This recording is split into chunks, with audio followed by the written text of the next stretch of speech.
Don't glorify your separation, please. It's not nice behavior. જય શ્રી કૃષ્ણ. મને નથી ખબર તમે ભાઈ છો કે બેન છો. I even don't want to go and look at your profile.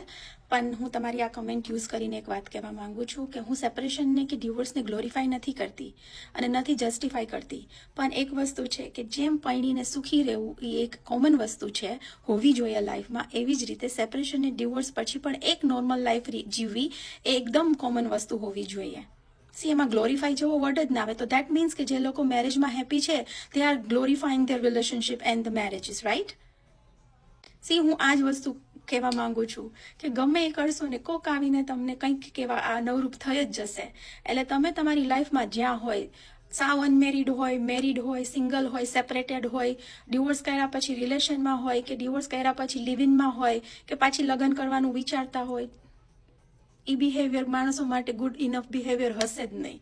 એટલે તમને જે ઠીક લાગે તમારા માટે, જે તમને યોગ્ય લાગે, જેમાં તમે ખુશ રહેતા હોય ને કરો. શું કહેવું?